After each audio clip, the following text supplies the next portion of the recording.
Morning. It's Monday, November 6th. It's the day before Election Day. So we all have something important to worry about. And I'm tired of all the stuff that I've been talking about for the past couple of weeks, which indicates that this country is in terrible shape. And I'm tired of talking about all of those things. So this morning I've decided just to tell you a few off-color jokes. And I hope this doesn't offend you, but if it does, feel free to just close the app, don't listen to me, and wonder for the rest of the day what you really missed. So here's the first one. A small boy asks his dad, "What is politics?" And Dad says, "Well, son, let me explain it this way. I'm the breadwinner of the family, so let's call me capitalism. Your mom, she's the administrator of the money, so we'll call her the government, and we're here to take care of all your needs. So we'll call you the people, and Nanny will consider her the working class, and your baby brother will call him the future."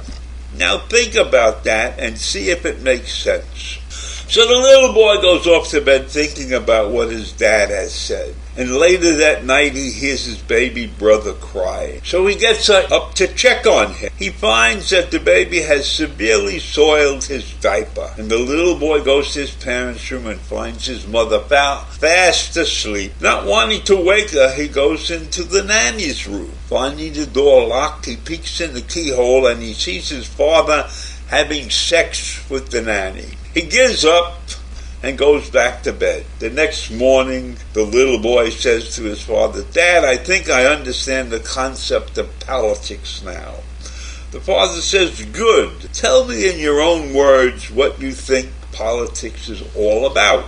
The little boy replies, "Well, while capitalism is screwing the working class, the government is sound asleep, the people are being ignored, and the future is in deep shit." Not bad. Not a bad joke. Not as dirty as you would think, right? And very appropriate for me to tell that joke. So here's number 2. And it involves another little boy. The little boy and his grandfather are raking leaves in the yard. The little boy sees an earthworm trying to get back into its hole. He says, "Grandpa, I bet I can put that worm back in the hole." The grandfather replies, "I'll bet you $5 you can't. It's too wiggly and too limp to put into that tiny hole." The little boy runs into the house and comes back out with a can of hairspray. He sprays the worm until it's straight and stiff as a board. The little boy then proceeds to slip the dying worm back into the hole. The grandfather hands the little boy the $5, grabs the hairspray, and runs into the house. About 30 minutes later, the grandfather comes back and hands the boy another $5. And the little boy says, "Grandpa, you already gave me $5. And the grandfather replies, "I know, but that's from Grandma." So there you are, another interesting story. So how many of you, right after you finish hearing the rest of these stories, is going to check the cabinet and make sure you have an ample supply of hairspray? Anyhow, on to the next story.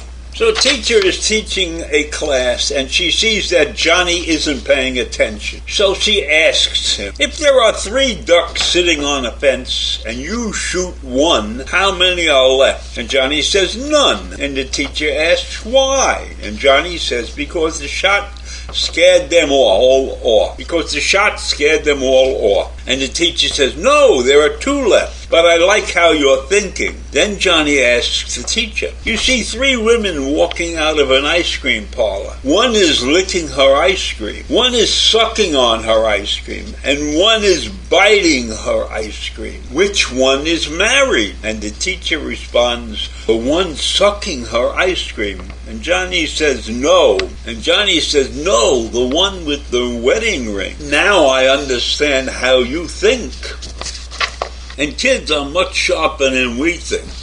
So I have one more and then I'll let you go. 3 friends decided to bet each other $100 on who could make their wives scream more during sex. They all went home to have sex with their wives and make them scream. The next day they met again. The first friend said, I made love to my wife for 2 hours and she was screaming for at least an hour and a half. The second friend countered, that's nothing. I started licking my wife for 2 hours. And she was screaming the whole time. And she was screaming the whole time and beyond that for another half an hour. Then the third friend said, that's pathetic. I made love to my wife for 10 minutes. I came a couple of times. I wiped my dick on the curtain and she is still screaming. So let that be a lesson to you. Curtains are not necessary. It's difficult to wipe your dick on Venetian blinds.